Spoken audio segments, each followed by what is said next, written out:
नमो Narayan. Gita then दैनी के आज 36वें दिन में प्रवेश है हमारा और आज कई श्लोक हैं 19वां और 20वां श्लोक अध्याय 2। कल हमने मृत्यु और आत्मा के विषय में सुना था। उन्हीं 2 श्लोकों को आगे भगवान बताते हैं। श्लोक का पाठ होगा।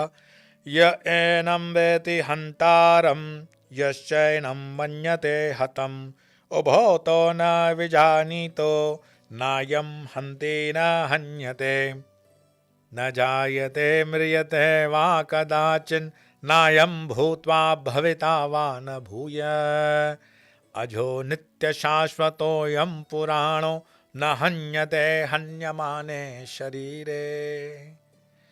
दोनों स्वर, पहले श्लोक का स्वर और दूसरे स्वर का स्वर, दोनों स्वर इसमें आ गए।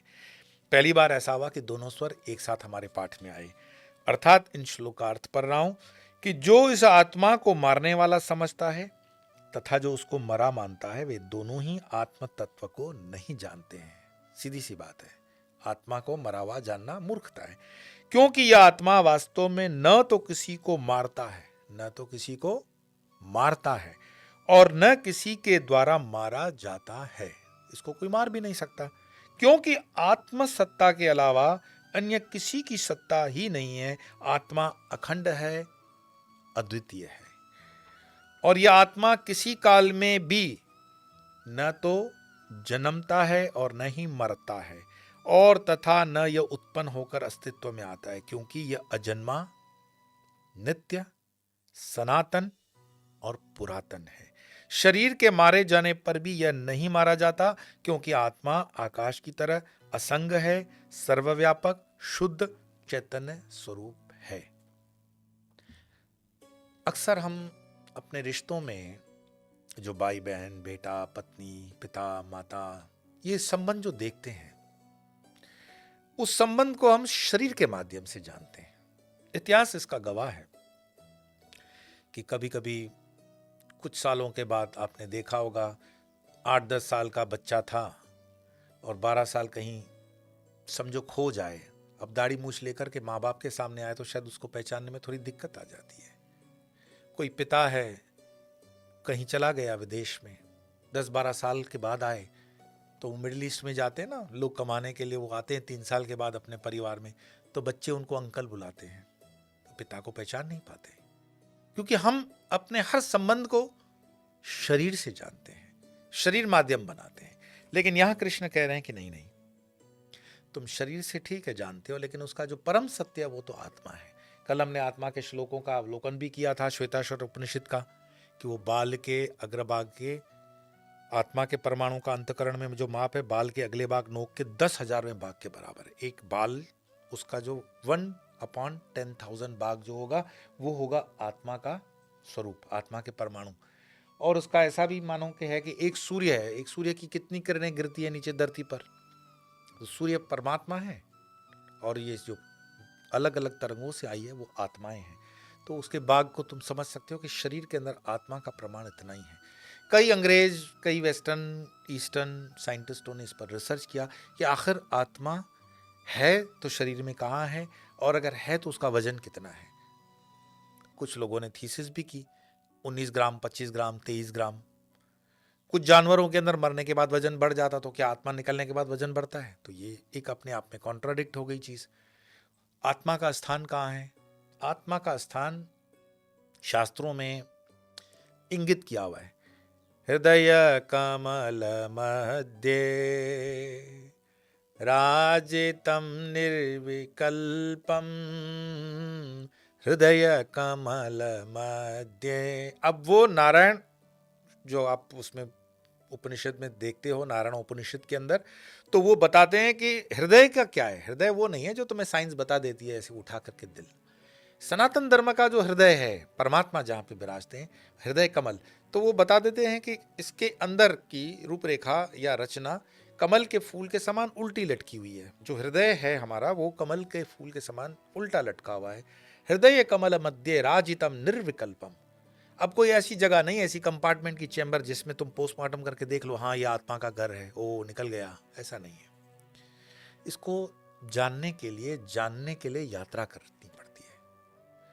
इसका कोई पोस्टमार्टम करके उसको तुम कैच नहीं कर पाओगे कि मैं 10 आत्माओं को ले लेता हूँ टेस्ट ट्यूब में रख दूंगा, दिखाऊंगा ये आत्मा है। हजारों हजारों प्रयास हुए, हजारों प्रयत्न हुए, आत्मा को पकड़ना मूर्खता है। आत्मा जानने का विषय है, आत्मा आत्मसात करने का विषय है। यहां तक कि आत्मा के विषय में जानने के बाद बताया भी नहीं जा सकता है, ये कुछ मर्यादाएं हैं। तो जो इस आत्मा को मारने वाला समझता है, कहते हैं ना, नैनम छिंदंती शस्त्राणी नैनम दहति पावक अनक, वो वाला श्लोक, कि कोई किसी को मारता है, वो मारने का जो कृत्य है वो शारीरिक कृत्य है, आत्मा नहीं मारती है। आत्मा तटस्थ है, आत्मा विटनेस है, आत्मा देखती है, दृष्टा है। आत्मा कृत्य नहीं करती, आत्मा उसमें लिप्त नहीं होती है कर्म में। तो फिर तुम्हारे प्रश्न आएंगे कि फिर कर्म कौन करता है? तो मन है, बुद्धि है, अहंकार है, चित्त है। सनातन धर्म की इतनी खूबसूरती है कि इसको एक एक चीज को उतना डिटेलिंग के साथ हमारे ऋषि मुनियों ने रखा है कि तुम विचार करते हो तो विचार कौन कर रहा है, विचार के पीछे वो ऊर्जा किसकी है, विचार को क्रियान्वित कौन करता है, कर्म कितने प्रकार के होते हैं, कितने कर्म करने चाहिए, नहीं करने चाहिए, कौन से कर्मों की सजा मिलती है, कौन से कर्मों की सजा को टाला जा सकता है। अद्भुत। लेकिन उसके लिए मैं फिर से कहता हूं, थोड़ा अपने आप से आपको अध्ययन करना पड़ेगा। 10 मिनट के वीडियो के अंदर आप अंगूठों के साथ फॉरवर्ड और बैकवर्ड करोगे, इससे कोई ज्ञान थोड़ी आता है। अगर गूगल से या यूट्यूब से ज्ञान आया गया होता तो गूगल इंजन को ही परम ज्ञानी हम मानेंगे। ये इन्फॉर्मेशन है, इसका सहारा लो, अपने आप को अपडेट कर लो, अपने आप को थोड़ा सा बस ऊर्जावान बनाओ। और यात्रा तो तुम्हें खुद करनी पड़ेगी, खाना खुद पड़ेगा, तुम्हारी तरफ से कोई नहीं आएगा। तो जो इस आत्मा को मारने वाला समझता है, या इसको फिर जो मरा हुआ समझता है कि मेरा बेटा चला गया, मेरी बेटी चली गई, मेरी माँ चली गई, मेरा बाप चला गया, नहीं नहीं नहीं नहीं, वो जो चला गया है वो उसका शरीर है। और जो आत्मा है वो अभी भी अजर है, अमर है, अविनाशी है। वो है नहीं, वो था, है और रहेगा अनंत काल। उसके जन्म बदलते रहेंगे, तुम्हारे जन्म बदलते रहेंगे। कभी कभी वो गीता प्रेस गोरखपुर की पुस्तकों में देखते हो, पिताजी जो है वो बैल बन करके जन्म लेता है उसके घर में, कभी कोई कहीं जन्म ले लेता है। वो गांधी के जमाने में भी एक एक्सपेरिमेंट हो गया, उसका पुनर्जन्म होता है। तो ये चीजें हैं, वैज्ञानिक तरीके से भी पुष्टि है उसकी, अंधविश्वास नहीं है ये। तो जो आत्मा को मारने वाला समझता है और उसका मरा हुआ मानता है, वो दोनों ही आत्म तत्व को नहीं जानते हैं, क्योंकि यह आत्मा वास्तव में न तो किसी को मारता है, न किसी के द्वारा मारा जाता है। क्योंकि आत्मा सत्ता के अलावा और अन्य किसी की सत्ता ही नहीं है। क्योंकि आत्मसत्ता के अलावा, आत्मसत्ता वो जो परम सत्ता है उसी का ही वो भाग है। आत्मा अखंड है, अखंड मतलब खंड खंड नहीं है, टुकड़े टुकड़े में नहीं है, अखंड है और अद्वितीय है। मांडुक्य उपनिषद पढ़ना पड़ेगा इसको समझने के लिए, और मांडुक्य उपनिषद आपको बहुत श्रोतव्य और ब्रह्मनिष्ठ गुरु के सानिध्य में ही पढ़ना पड़ेगा। और मैं तो कहूँगा कि आप कैलाश आश्रम अगर आप जा सकते हैं, युवाओं को कहूँगा, और अध्ययन कर सकते हैं तो धन्य हो जाओगे। क्योंकि ऐसे संस्कृत के जो गुरुकुल हैं अभी भी हैं, लेकिन उसके लिए आपको समय देना पड़ेगा। आप कहोगे नोट भी छापूंगा और आत्मा को भी जानूंगा, तो कुछ पाने के लिए कुछ खोना तो पड़ेगा। ये तपस्या है, तपस्या में आपको त्याग तो करना पड़ेगा, तभी जाकर के ये चीजें समझते हैं। तो यह आत्मा किसी काल में भी न तो जन्मता है और न ही मरता है। इसका मतलब एटर्नल है, न जन्मेगा न मरेगा, एटर्नल है। और न ये उत्पन्न होकर अस्तित्व में आता है। ऐसा भी नहीं है कि कोई तुम्हें स्कीम में दे दे, ये लो आत्मा के बीज ऐसे डालोगे तो आत्मा पैदा होगी। वो जो है ना टेस्ट ट्यूब बेबी बनाते हैं। मेरे एक मित्र डॉक्टर हैं, एक दिन बहस कर रहे थे कि देखो विज्ञान ने क्या कर दिया है, हमने मनुष्य को टेस्ट ट्यूब बेबी बना करके दे दिया, अब हम टेस्ट ट्यूब बेबी देते हैं। मैंने कहा अच्छा, तो तुम टेस्ट ट्यूब बेबी देते हो, ये बहुत अच्छा है, विज्ञान की ये बहुत अचीवमेंट है। उस टेस्ट ट्यूब बेबी के अंदर अगर आत्मा का जो स्पंदन है, तुम आत्मा मत मानो, स्पंदन तो मानते हो, वाइब्रेट, वो जो वाइब्रेट है जीवन, वो जो वाइब्रेंट ना हो, वो जो स्पंदन ना हो, तो तुम उसका क्या करते हो? वो तो डेड बॉडी हो गई। तो तुम अगर टेस्ट ट्यूब बेबी देते ही हो तो स्पंदन के साथ दो। तो स्पंदन कहां से लाते हो? खामोश हो गया, बोला नहीं, स्पंदन तो ऊपर वाले का काम है। एक लिमिट तक ही विज्ञान भी कुछ कर सकता है, स्पंदन नहीं दे सकता, जीवन नहीं दे सकता, ऊर्जा नहीं दे सकता, आत्मा नहीं दे सकता। आत्मा आज भी उसी की मोनोपोली है और रहेगी, उसमें कभी कोई हस्तक्षेप नहीं हो सकता।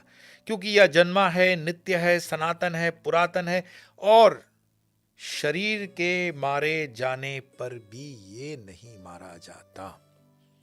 क्योंकि आत्मा आकाश की तरह असंग है, सर्वव्यापक है, शुद्ध है और चैतन्य स्वरूप है।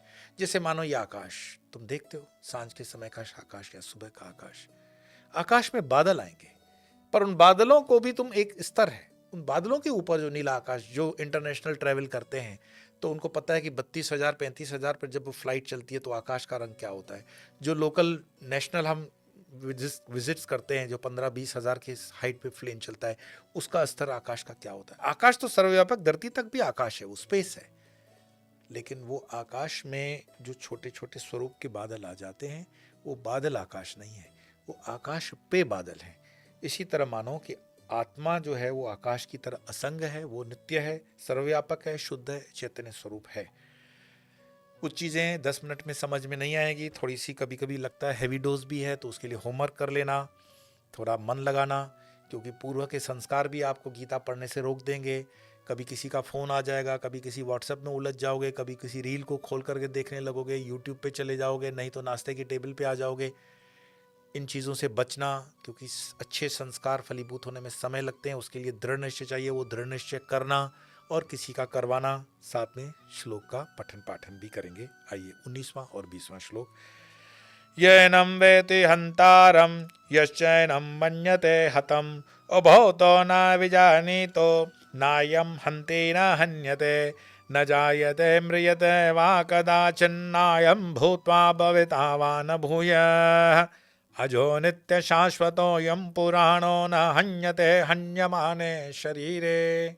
दोनों स्वरों के ये 2 श्लोक, कल फिर प्रवेश होगा अगले श्लोक में। तब तक के लिए नमो नारायण।